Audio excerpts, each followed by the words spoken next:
据说编剧用10年打磨这个本子，无论你看还是没看这部电影，我给大家分享一下自己总结出来的11个电影里面的可能你还没有发现的寓意和隐藏的彩蛋。我相信也是电影的主创们他想让大家去理解到的里面暗藏的深意，可能涉及微量的剧透，但是绝对不会让你觉得说好像被剧透来影响电影的这个精彩啊。第一个点就是我们这个电影里面的角色的名字，肖战老师所饰演的莫德贤和他的儿子莫等贤，网上呢有很多人解读过，但是在我个人看来，其实我觉得他们两个的名字要做不同的切割。什么意思？意思就是肖战这一代人，肖战演的这个叫什么曾孙子啊，还是什么玄孙？你看他的老太爷跟他中间是不是断了2代人？这2代人去哪里了？各位，还用我们多讲？那个时代为了抵抗外部的侵略，牺牲掉了2代人。而到了肖战这一代，他们一样没的空闲，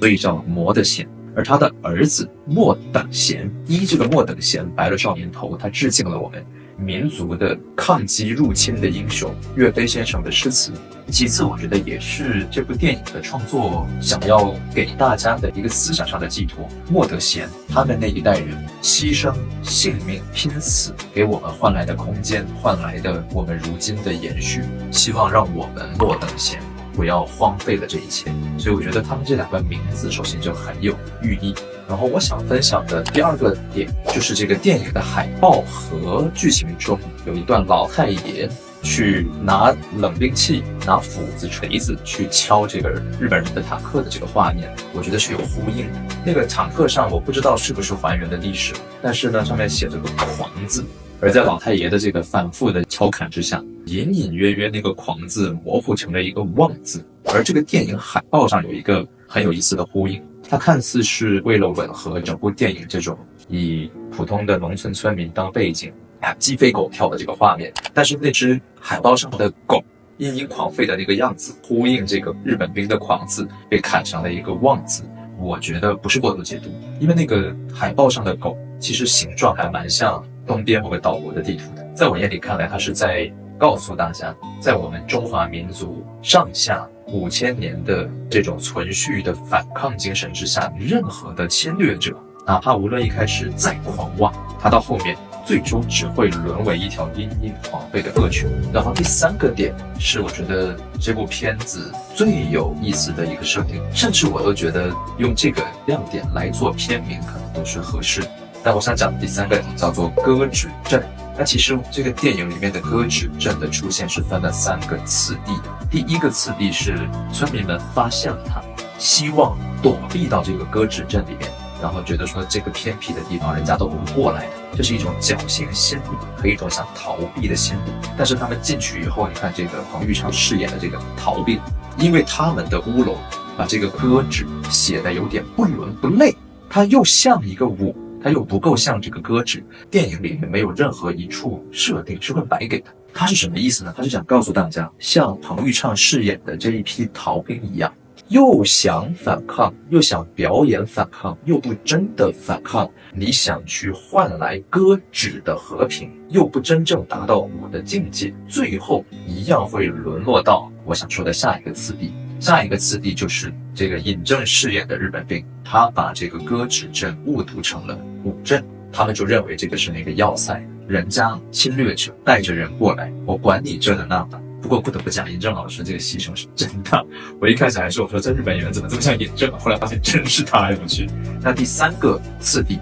是这个电影里面另一个彩蛋，当这些逃兵们，当这些村民们都真正开始反抗的那一刻，最后这个写的不伦不类的这个割指的牌子终于掉了下来。我想引用一句咱们了不起的人物的言论，只有以斗争求和平，和平才会存在；以和平求和平，以妥协求和平，则和平会怎么样？不就是这部电影这个割指阵想给大家传递的精神？第4个呢，我想给大家往最后讲，大家往后看。我先讲第5个。第5个点呢，就是大家会留意到这个彭昱畅这个角色是一个非常拧巴、非常复杂的一个角色。他们想要去抗争，有一点点的号召力，但是又充满了对战争、对死亡的恐惧。甚至日本人都打进来了，他们都已经反抗过一轮。当日本兵的这个坦克再开进来以后，他们又怂了。其实就是告诉大家，哪怕是你再有战斗力的一帮人，10几个兵对3个日本鬼子，但只要你没有那份反抗的心，你的心是不坚定的，总归最后就会让百姓也好，让他自己带的这些弟兄也好，无谓的牺牲掉。你看他身为一个小队的队长，已经想好怎么样脱掉鞋子拿脚拖扳机了，对吧？还是肖战教他。但最后当他们的这个反抗精神被唤醒，当他临牺牲前有一个设定是呼应前面让他用脚扣扳机这个点，就是他希望穿上鞋子。为什么各位？其实你们思考一下，这个鞋子穿上没有意义，需要他只是希望以后如果有人发现他的尸骨，至少知道他不是一个脱了鞋子拿脚扣扳机畏罪或者畏战而自杀的逃兵。所以我觉得这个彭昱畅和他们这一批逃兵所产生的这个前后的反转也是很打动人。而且我觉得彭昱畅这个人物一定程度上也阴阳了当年某些党派里面的情况。当然这个电影并没有为了黑而黑，他给这个角色最后所塑造的结局还是非常鼓舞人心的。然后我们再讲这个逃兵这帮人里面有一个很有意思的钥匙角色，这个钥匙角色就是那个炮手。网上我看很少人讲到他，可能人家太配角了。那这个炮手其实一开始也是最配合彭昱畅这个角色去作秀的那个人，啥也不会，炮的维修也不会，开炮的这个也不准。可是最后却是因为他被肖战感染，唤醒了他的反抗意识跟精神。虽然他没有成功的击杀任何一个日本兵，但是因为他这份不屈不挠，宁可死也要跑出村子去找下去洗澡的这帮逃兵们通风报信的这个行为，然后在临死前他们在那个河流里面那番对话，包括他一直忍着没有说出来的，去骂醒了彭昱畅这批人，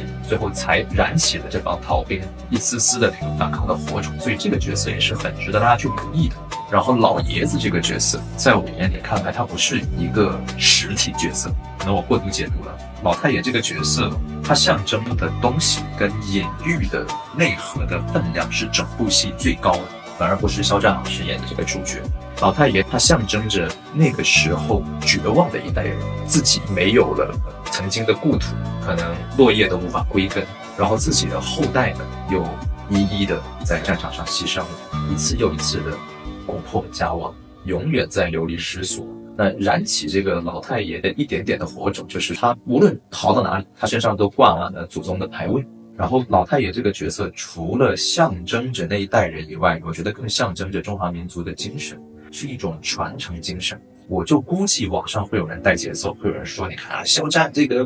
顾着家里的老头也不管自己的媳妇儿。如我所言，我不认为这个老人家是一个实体角色那么简单，他象征的是肖战无论如何都想要把祖先延续的那份精神延续下去，这个是我看到的一面。而且老太爷有一个很有意思的点是，大家不觉得他很开挂？我在电影院第一感觉是很诙谐，很幽默，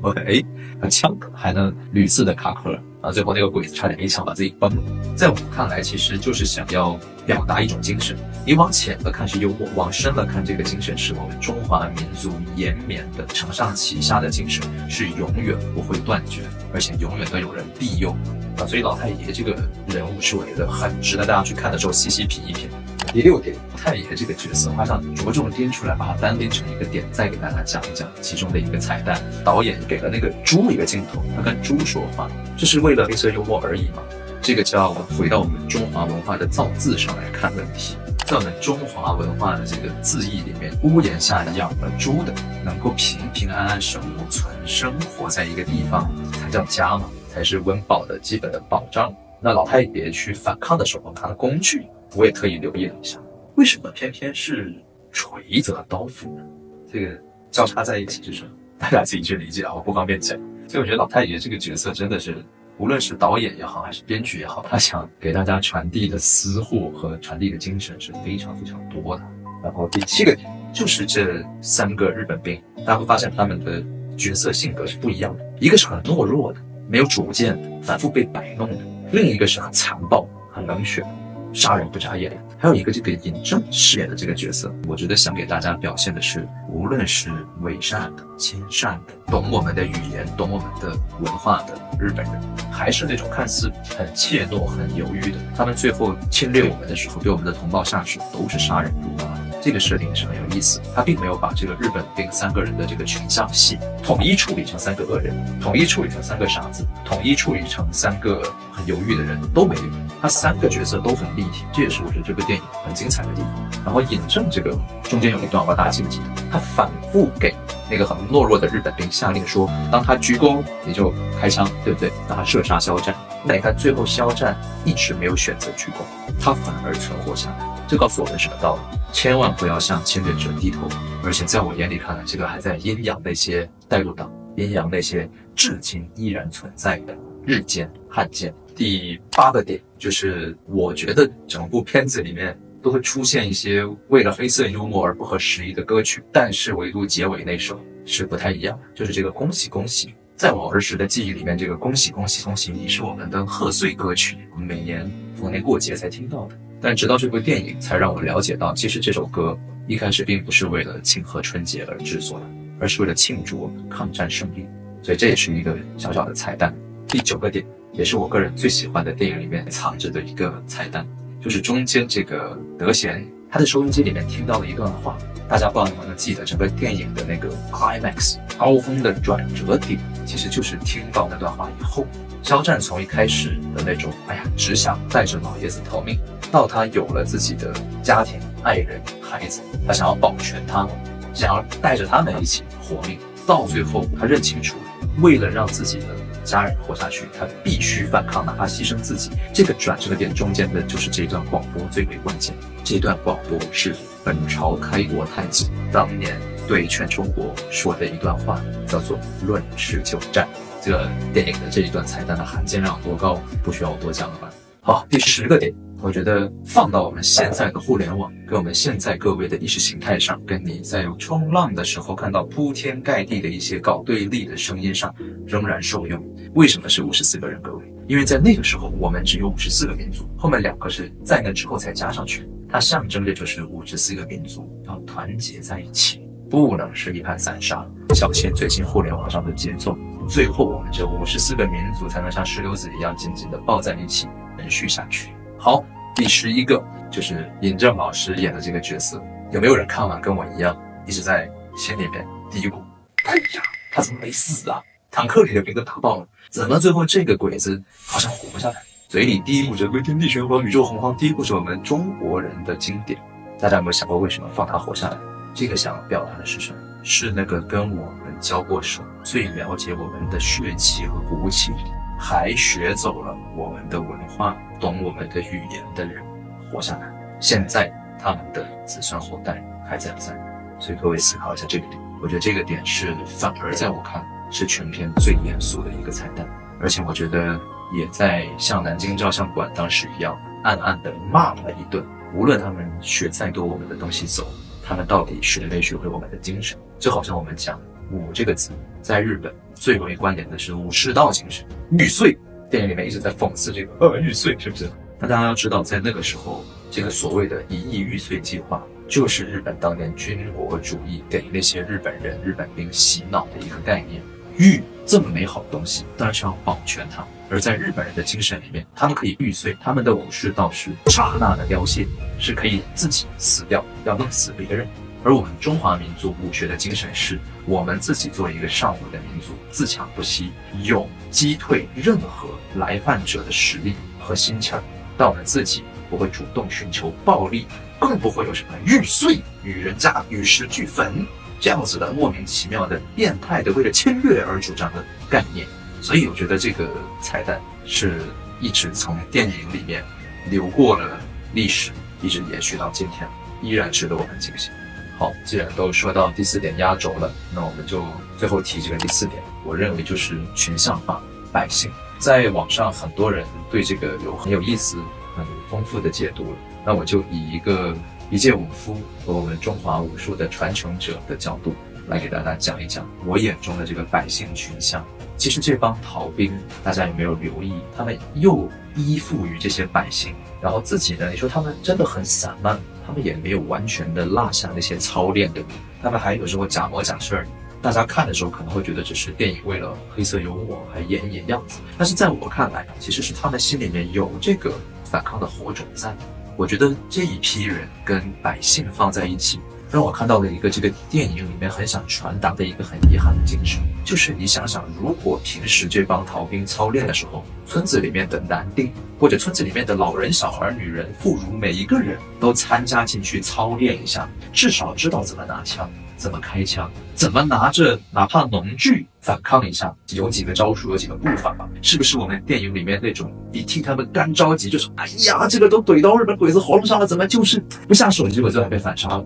我一讲就想起来这个画面，当时我们在现场多少人急的都喊出声来，都是杀呀，刺进去啊，对不对？这个在我眼里看来，就是我觉得为什么境外势力、西方资本、日本的外务省过去这几十年一直穷尽浑身解数，想要抹黑、扭曲、消灭我们中国功夫和我们中华文化里面真真正正的止戈为武的武学和精神。每一个老百姓习武，为的是这帮网上的反贼们，这帮无脑的黑子们和这种没文化的狂徒们所说的打打杀杀，能不能上擂台实战吗？当然不是，为的不就是像这部电影里面，或者说不要像这部电影里面演的这个样子，当我们的民族到了最危险的时候，哪怕你生出了那一份想反抗的热血，你都手无缚鸡之力，就是不要让我们的民族这个样子呀，对不对？如果我们这个民族所有的孩子们，我们每一代人从小都有这种少武的精神，都明白武学不是为了暴力，但是不懂武学就达不到割止和止戈为武的和平。如果每一代人都懂这个道理，那谁还能侵略我们？那任何侵略再发生的时候，我们是不是会是拧成一股绳，有力量去反抗的一个民族？所以这部电影，我觉得某种角度在这个维度上让我产生了很强烈的共振。我对好作品的定义一直是一个标准，就是你有浅了看也精彩，深了看也精彩，这就是好作品。